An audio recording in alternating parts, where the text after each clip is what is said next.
Avant de plonger dans cette histoire incroyable, pensez à vous abonner à la chaîne et à activer la cloche.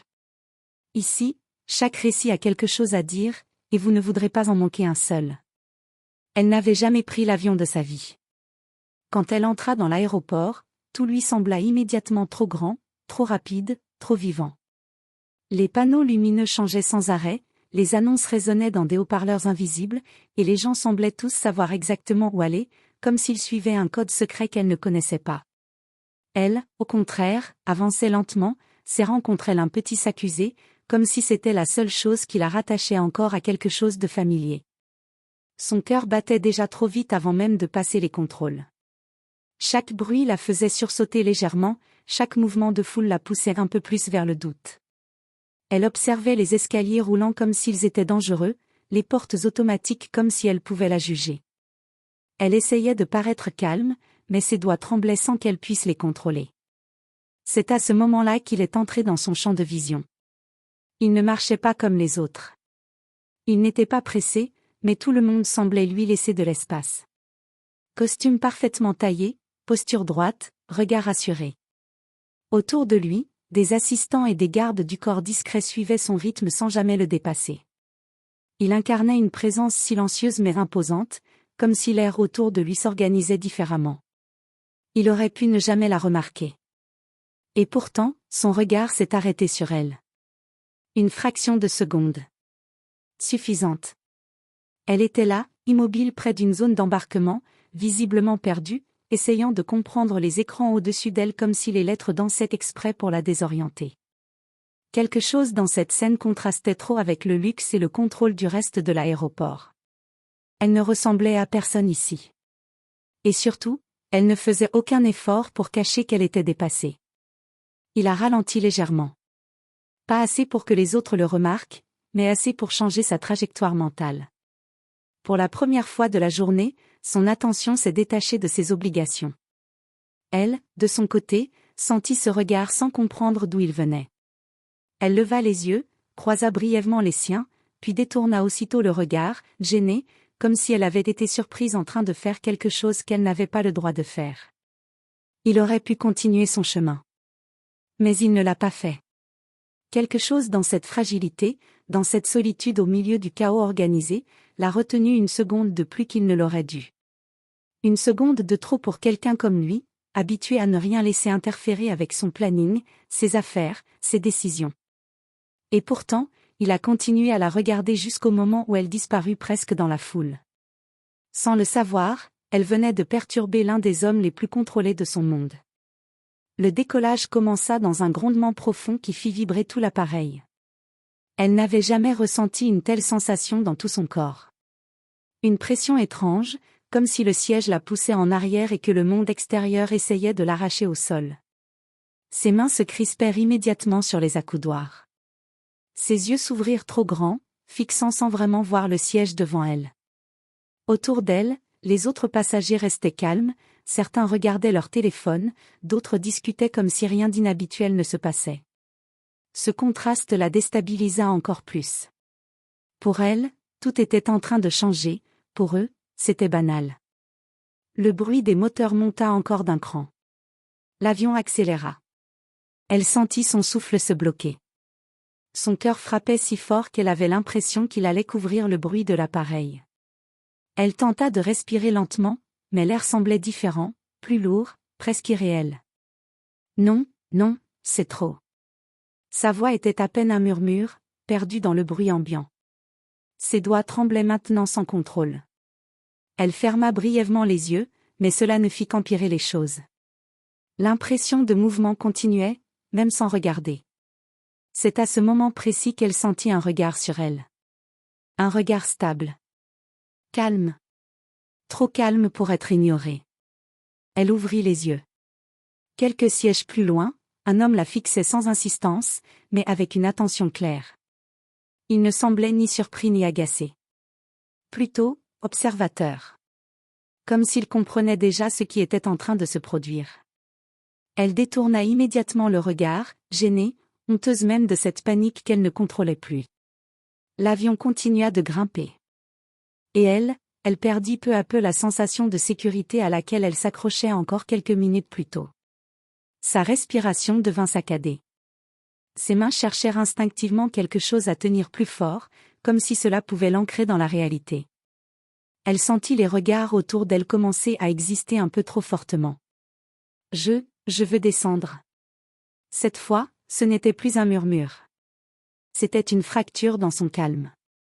Et dans le silence qui suivit, quelque chose dans l'atmosphère de la cabine changea subtilement, comme si la situation venait d'attirer une attention plus importante que prévu. Il hésita une fraction de seconde. Le personnel de bord commençait déjà à remarquer le mouvement, mais lui s'était déjà levé avant eux. Sans précipitation, sans agitation, comme si chaque geste était calculé. Il s'approcha de la rangée où elle était assise. De plus près, il pouvait voir encore plus clairement ce qu'il avait deviné de loin, ce n'était pas une simple nervosité. C'était une peur profonde, brute, incontrôlée. Elle tremblait. Son regard ne tenait sur rien.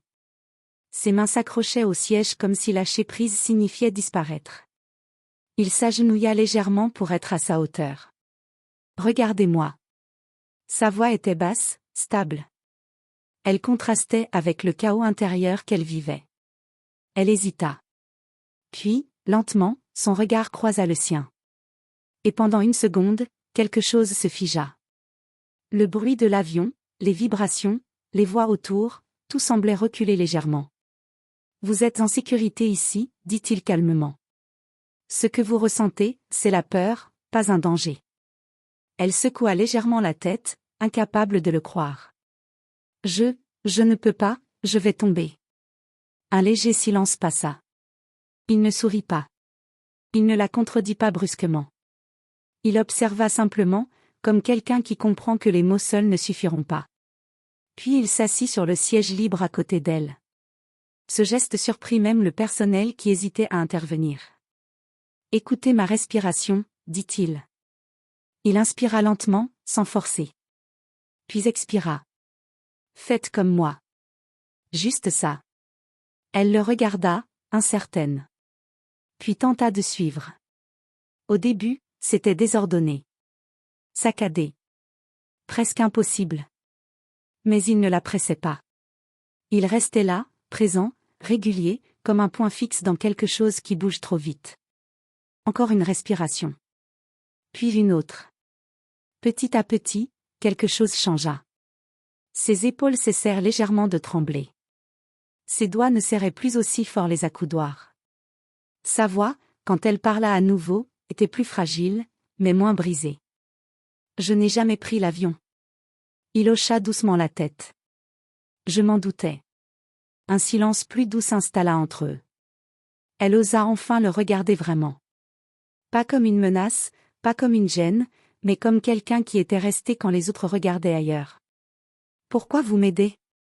Il resta un instant silencieux, comme surpris par la simplicité de la question.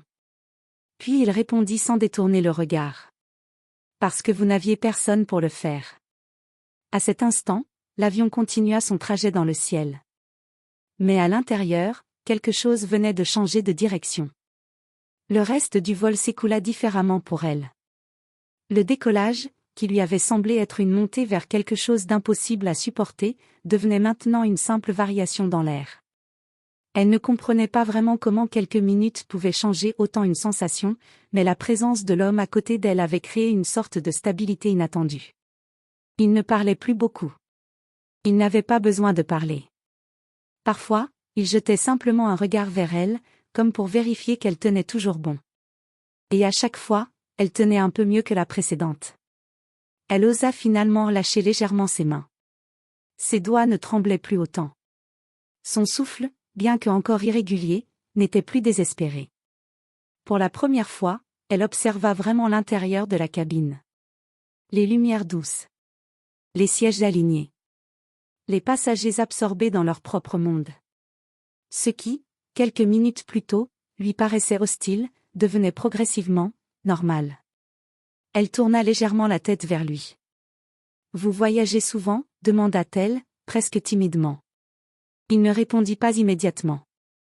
Son regard resta fixé sur un point devant lui, comme s'il pesait chaque mot. « Oui, dit-il enfin. Trop souvent. Elle hésita, puis un léger sourire apparut, fragile mais réel. Alors, vous n'avez jamais peur? Cette fois, il la regarda. Un regard plus humain, moins distant. La peur existe, répondit-il. Mais on apprend à ne pas lui laisser décider à notre place. Elle réfléchit à ces mots, comme si elle essayait de les ranger quelque part dans son esprit. Le silence revint, mais il n'était plus lourd. Il était presque confortable. Au bout de quelques minutes, elle osa une question qu'elle n'aurait jamais posée avant. Pourquoi vous êtes resté avec moi? Il la regarda longtemps, sans répondre tout de suite. Puis il baissa légèrement les yeux, comme s'il n'avait pas prévu d'être aussi honnête. Parce que vous étiez différente des autres. Elle cligna des yeux. Différente comment? Il ne répondit pas immédiatement. Puis il esquissa un très léger sourire, presque imperceptible. Vous n'essayez pas de cacher ce que vous ressentez. Cette phrase la troubla plus qu'elle ne l'aurait imaginé. Elle regarda à nouveau devant elle, silencieuse, sentant une chaleur étrange monter en elle, pas de la panique cette fois, mais quelque chose de nouveau, qu'elle ne savait pas encore nommer. Et pendant que l'avion continuait sa route dans les nuages, un lien silencieux, fragile mais réel, venait de naître entre deux inconnus que tout opposait encore quelques heures plus tôt. L'atterrissage approchait sans qu'elle ne s'en rende compte immédiatement. Elle avait cessé de surveiller chaque vibration de l'avion. À un moment, elle s'était même surprise à regarder par le hublot sans peur, simplement avec curiosité. Les nuages défilaient lentement, comme une mer blanche et silencieuse. Elle ne tremblait plus. À côté d'elle, il était toujours là. Calme, comme au début. Mais quelque chose avait changé dans sa manière de la regarder. Ce n'était plus seulement une attention d'aide ou de protection. Il y avait désormais une forme de curiosité plus profonde, plus personnelle. Une voix résonna dans la cabine annonçant la descente. Les passagers commencèrent à bouger, à ranger leurs affaires, à revenir à la réalité du voyage. Et en elle, une petite tension revint. Différente de la panique du départ. Plus douce. Plus confuse. Ça va aller, dit-il simplement. Elle hocha la tête, sans vraiment s'en rendre compte. L'avion toucha le sol dans un léger choc suivi d'un long ralentissement. Et étrangement, elle sourit. Comme si elle venait de réussir quelque chose qu'elle n'aurait jamais cru possible. Les portes s'ouvrirent. L'air de l'aéroport entra dans la cabine. Les passagers commencèrent à sortir un à un. Elle se leva lentement, encore un peu hésitante, puis récupéra son petit sac. Avant d'avancer, elle se tourna vers lui. Merci, pour tout. Elle pensait que ce serait une séparation simple. Un moment qui se termine comme tous les autres. Mais il ne bougea pas immédiatement. Il la regarda comme s'il hésitait. Puis il se leva à son tour. Vous allez où maintenant? Demanda-t-il. La question la surprit. Je dois rejoindre un ami à la sortie. Il acquiesça lentement, mais ne détourna pas le regard. Ils avancèrent dans le couloir de débarquement, entourés de passagers pressés, de valises roulantes et de voix pressées. Pourtant, entre eux, tout semblait plus lent. Plus silencieux. À la sortie, la lumière de l'aéroport était plus forte, presque agressive après la douceur de la cabine. Et soudain, le monde redevint bruyant. C'est là qu'elle le vit. Des hommes en costume, des agents, une voiture noire à l'extérieur. Des regards tournés vers lui. Une présence qui contrastait brutalement avec la foule normale. Elle ralentit. Quelqu'un murmura son nom avec respect autour d'eux. Et elle comprit. Il n'était pas simplement un voyageur. Il appartenait à un autre monde. Il s'arrêta à quelques pas d'elle. Les gardes attendaient, mais il ne les rejoignait pas encore. Il la regarda une dernière fois. Et pour la première fois depuis leur rencontre, il semblait hésiter.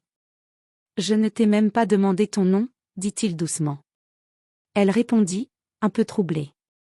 Il répéta son prénom dans sa tête, comme pour le retenir. Puis il fit un pas en arrière, vers son monde. Mais juste avant de disparaître dans la foule des hommes en costume, il ajouta. On se reverra peut-être. Elle resta immobile, regardant les voitures noires s'éloigner. Et dans le bruit de l'aéroport, elle réalisa quelque chose d'étrange. Ce premier vol ne l'avait pas seulement emmené vers une autre ville. Il venait peut-être de changer toute la trajectoire de sa vie.